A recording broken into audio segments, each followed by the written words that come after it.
सोचिए अगर एक महिला एमबीए की पढ़ाई कर चुकी हो, शादी से पहले नौकरी कर चुकी हो और एक आलीशान घर, हर महीने मोटा खर्चा और करोड़ों का गुजारा भत्ता मांगे, तो क्या उसे सिर्फ इसलिए मिल जाना चाहिए क्योंकि वह तलाक के बाद अकेली है? और जब सुप्रीम कोर्ट के प्रमुख न्यायाधीश उसे कहते हैं, you are so educated, you should learn for yourself, तो क्या यह फैसला आत्मनिर्भरता की ओर एक मजबूत कदम है या फिर महिला अधिकारों पर सवाल?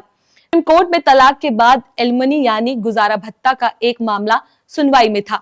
जुलाई 2025 के पहले हफ्ते में ये case chief justice of India की बेंच के सामने आया। मामला एक तलाकशुदा जोड़े से था जिनकी शादी मुश्किल से 18 महीने ही चली थी। इसके बावजूद पत्नी ने पूर्व पति से 1 करोड़ की गुजारे भत्ते की मांग की, लेकिन बात यही नहीं रुकी। उसने हर महीने खर्चे के लिए भारी भरकम रकम, आलीशान फ्लैट, प्रॉपर्टी का हिस्सा और यहाँ तक कि BMW कार की मांग कर डाली। महिला ने दावा किया कि वह MBA ग्रेजुएट है और शादी से पहले नौकरी करती थी, लेकिन शादी के बाद उसने अपने करियर को छोड़ दिया था। कोर्ट ने उसके वकील से कहा कि अब उसे अपनी पुरानी जिंदगी की स्टैंडर्ड लाइफस्टाइल बनाए रखने के लिए 12 करोड़ की लमसम एलिमनी और मासिक भत्ता चाहिए।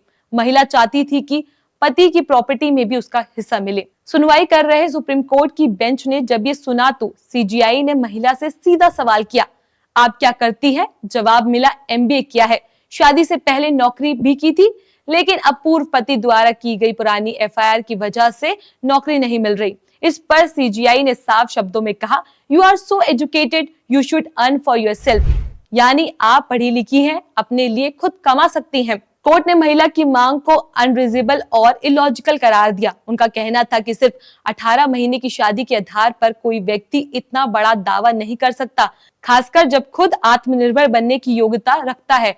महिला ने जो फ्लैट गुजारा भत्ते के तहत मांगा था उसमें 2 पार्किंग स्लॉट थे। कोर्ट ने सुझाव दिया कि मुंबई जैसे शहर में वह उन्हें स्लॉट को मोनेटाइज कर सकती है। साथ ही कोर्ट ने भरोसा दिलाया कि यदि पूर्व पति ने कोई झूठी FIR दर्ज की है जिससे उसकी नौकरी पर असर पड़ रहा है तो उसे रद्द किया जा सकता है। गौर करने वाली बात यह है कि जब ये तलाक म्यूचुअल अंडरस्टैंडिंग यानी आपसी सहमति से हुआ था, तब दोनों पक्षों ने एक समझौते पर दस्तखत किए थे। उस दस्तावेज में महिला ने कहा था कि अगर उसे मुंबई के कल्पतरू हैबिटेट में एक फ्लैट मिल जाए तो वह सभी फाइनेंशियल क्लेम छोड़ देगी और 20 से ज्यादा चल रहे केस खत्म कर देगी। लेकिन बाद में महिला उस सहमति से पीछे हट गई और मामला पहले बॉम्बे हाई कोर्ट फिर सुप्रीम कोर्ट पहुंचा। अब कोर्ट इस फैसले में अपना फैसला सुरक्षित कर चुकी है, लेकिन इस बहस ने एक बड़ा सामाजिक और कानूनी मुद्दा फिर से खड़ा कर दिया है। क्या पढ़ी लिखी और काम करने में सक्षम महिलाओं को सिर्फ तलाक के बाद गुजारा भत्ता मिलना चाहिए या फिर आत्मनिर्भर बनने की ओर बढ़ना चाहिए? अब